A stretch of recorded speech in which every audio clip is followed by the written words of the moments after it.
நர்சரியின் அன்பு வணக்கம். முன்னாடி ஒரு வீடியோ போட்டிருந்தேன், என் மாடி தோட்டத்தில் வருடம் முழுதும் காய்க்கக்கூடிய பழமரக்கண்டுகள் அப்படின்னு சொல்லிட்டு வீடியோ போட்டிருந்தேன். அப்போ தான் நம்ம கண்டுகள்லாம் பார்த்திங்கன்னா மாடியில் வந்து தொட்டியில் வச்சு நட்டு வச்சுருக்கோம். ஃபஸ்ட்டாக அப்போ தான் நட்டோம். எப்படி ஊன்றது அப்படின்றத பற்றி நான் வீடியோவில் போட்டேன். ஒரு மாதம் கழித்து உங்களுக்கு இந்த மரமெல்லாம் எப்படி தழுத்திருக்கு, காய் விட்டுருக்கா, பூ பிஞ்செல்லாம் வச்சுருக்கா, என்ன உரம் கொடுக்கணும் அப்படின்றத பற்றி நான் அடுத்த வீடியோவாக அப்லோட் பண்ணுறேன்னு உங்கள்கிட்ட சொல்லியிருந்தேன். இப்போ ஒரு மாதம் ஆயிடுச்சு. நம்ம கண்டுகள்லாம் வச்சு பார்த்திங்கன்னா ஒரு மாதம் ஆயிடுச்சு. இப்போ எல்லா மரத்துலையும் பார்த்திங்கன்னா நல்லா தளிர் விட்டு பூவு பிஞ்செல்லாம் வர ஆரம்பிச்சிருச்சு. இப்போ இதுக்கு என்ன உரம் கொடுக்கலாம், ஒரு மாதம் கழிச்சு என்ன உரம் கொடுக்கலாம் அப்படின்றத பற்றி தான் வீடியோவில் பார்க்க போகிறோம். இப்போ வீடியோக்குள்ளே போகிறதுக்கு முன்னாடி இப்போ தான் ஃபஸ்ட் டைமாக நம்ம சேனலை பார்க்குறீங்க அப்படின்னா சப்ஸ்கிரைப் பண்ணிக்கோங்க. பக்கத்தில் இருக்க பெல் பட்டனையும் ப்ரெஸ் பண்ணி வச்சுக்கோங்க. அப்போ தான் நான் போடுற வீடியோ உடனே நோட்டிஃபிகேஷனில் காமிக்கும். இந்த மாதிரி டிப்ஸ் எல்லாம் பார்த்து பயன்பெறலாம். இப்போ வாங்க என்ன உரம் கொடுக்குறேன், எப்படி உரம் கொடுக்குறேன் அப்படிங்கிறத பற்றி வீடியோவில் பார்க்கலாம். ஸ்கிப் பண்ணாமல் பாருங்கள். அப்போ தான் உங்களுக்கு என்ன உரம் கொடுக்குறேன் அப்படிங்கிறது டீட்டெயிலாக தெரியும். இப்போ வாங்க ஃப்ரெண்ட்ஸ் வீடியோ. இது வந்து ஸ்வீட் கலாக்காங்க. ஸ்வீட் கலாக்கா வந்து நல்லா இனிப்பாக இருக்கக்கூடிய கலாக்கா. தொட்டிலே நல்லா காய்க்குது. குட்டி குட்டி காய்கள் விட்டுருக்கு, பிஞ்சு வச்சுருக்கு, நல்லா தளர் விட்டுருக்குங்க. இது சொடக்கு தக்காளி கூடையே சேர்த்து வளர்த்துட்ருக்கோம். அது கேன்சருக்கு நல்ல மெடிசன் அப்படின்னு சொல்லிட்டு இதை நாங்கள் வளர்த்துட்ருக்கோம். இங்கே பார்த்திங்கன்னா மல்பெரி வச்சுருக்கேன். மல்பெரியில் நிறைய காய்கள் இருந்துச்சு. நம்ம வீட்டில் எல்லாம் பறித்து சாப்பிட்டுட்டாங்க. பறித்து சாப்பிட்டது போக மிச்சந்தாங்க வீடியோ எடுத்துகிட்ருக்கேன். நல்லா ஸ்வீட்டாக இருக்கும். இந்த மல்பெரி பேர் பாக்ஸ்குலோ மல்பெரி. இது நல்லா துளிர் விட்டுருக்குது. நிறைய பிஞ்சு காய்கள்லாம் நிறையவே வரும். நீங்கள் ப்ரூன் பண்ணி விட்டிங்கன்னா நிறையவே காய்க்கும். இது வந்து கொடிக்காய் புளிங்க. கொடிக்காய்க்காய் நிறைய தளிர் விட்டு பூவு பிஞ்சுகள்லாம் நிறைய வந்திருக்குது. இதுவும் தொட்டியில் தான் வச்சு வளர்த்துட்ருக்கேன். இது ஸ்வீட் உட்டாபிள் விளாம்பழம்னு சொல்லுவோம். இனிக்கிற விளாம்பழங்க. அது நல்லா துளிர் விட்டுருக்கு. இது டர்க்கி ப்ரௌன் அத்தி. அத்தி பார்த்திங்கன்னா நிறைய காய்கள் வந்து காய்க்குது. ஒரு குப்பில் 5, 6 அப்படின்னு பிஞ்செல்லாம் வச்சு காய்கள் பெருசாகி நல்லா டேஸ்ட்டாகவும் இருக்குங்க. பேர்ட்ஸு தான் சில சமயம் கொத்திட்டு போயிடும், அது பாதுகாக்கணும். இது ஒயிட் நாவல். ஃபஸ்ட் டைம் பறித்து சாப்பிட்டுட்டோம். இப்போ தளிர் விட்டுருக்குங்க. இது வந்து காந்தாரி மிளகா நல்லா பழுத்துருச்சு. இது பார்த்திங்கன்னா பிரேசிலியன் மல்பெரி. ரொம்ப நீளமாக காய்க்குங்க. கொத்து கொத்தாகவும் காய்க்கும். நல்ல டேஸ்ட்டாகவும் இருக்குங்க. இது Vietnam super early jackfruit பலாப்பழம். இங்கே பாருங்கள் பூ விட்டுருச்சு. இதுவும் தொட்டியில் தான் வச்சு வளர்த்துட்ருக்கேன். இது சீசனே கிடையாதுங்க. ஆல் டைம் காய்க்கக்கூடிய ஜாக் ஃப்ரூட்டும் தொட்டியில் தான் வச்சு வளர்த்துட்ருக்கேன்.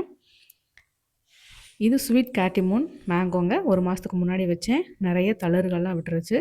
நிறைய பேர் கேட்டாங்க, வெல்வெட் ஆப்பிள் வந்து நம்ம கிளைமேட்டுக்கு வருமா அப்படின்னு கேட்டிங்க. நல்லாவே தளிர் விட்டு நல்லா தளர்த்துருக்குங்க வெல்வெட் ஆப்பிள்.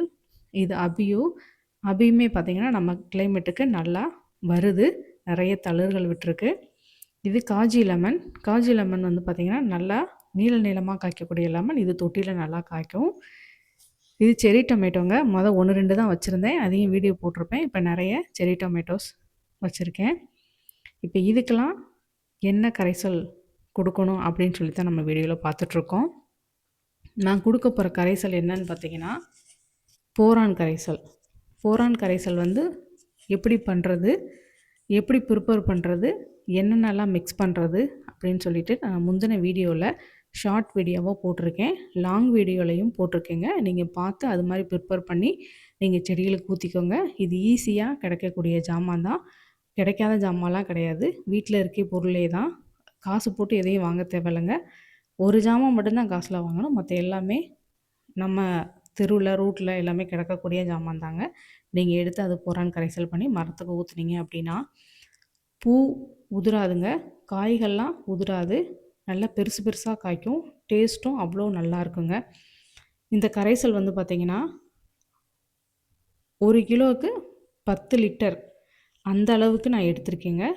இப்போ அந்த 10 லிட்டரில் நம்ம 30 லிட்டராக கலக்கிக்கலாம். 1 லிட்டருக்கு 2 அப்படின்னு சொல்லிட்டு கலக்கிக்கலாங்க.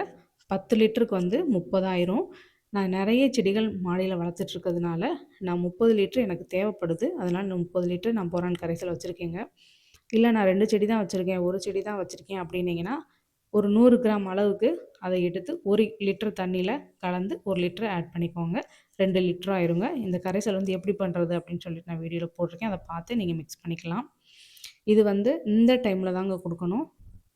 கண்டுகள்லாம் வச்சு 1 மாதம் கழிச்சு நல்லா துளிர் பூக்கள்லாம் வர ஆரம்பிச்சிரும். அந்த டைமில் இந்த கரைசல் கொடுத்தோம் அப்படின்னா பூக்கள் உதிரவே உதிராருங்க. பிளான்ட்டும் நல்லா ஹெல்த்தியாக வரும். காய்கள் பெருசு பெருசாக காய்க்கும். நல்லா டேஸ்ட்டாகவும் இருக்குங்க. இந்த கரைசல் கொடுக்கறதுக்கு முந்தின நாள் நீங்கள் செடிகளுக்கு தண்ணி எதுவும் கொடுக்கக்கூடாது. கொஞ்சம் மண்ணெல்லாம் ட்ரை ஆன பிறகு தான் இந்த போரான் கரைசல் கொடுக்கணும். இந்த கரைசல் கொடுக்கும்போது மற்ற எந்த தண்ணியுமே ஊற்றக்கூடாதுங்க. ஏன்னா நம்ம ஊற்றுற தண்ணி வழியாக நம்ம கொடுக்குற கரைசல்லாம் கரைஞ்சி கீழே போயிடும். அதனால இன்றைக்கி கரைசல் கொடுத்தீங்க அப்படின்னா நாளைக்கு தான் வெறுமனே தண்ணி ஊற்றணுங்க. வேறு இலை வழியாவோ தண்டு வழியாவோ எந்த கரைசலும் கொடுக்கக்கூடாதுங்க. இந்த போரான் கரைசல் மட்டும்தான் கொடுக்கணும். இந்த கரைசலை நீங்களும் உங்கள் வீட்டில் ட்ரை பண்ணி பாருங்கள். ட்ரை பண்ணி பார்த்துட்டு என்னோட கமெண்ட் பாக்ஸில் கமெண்ட் பண்ணுங்கள். Thank you for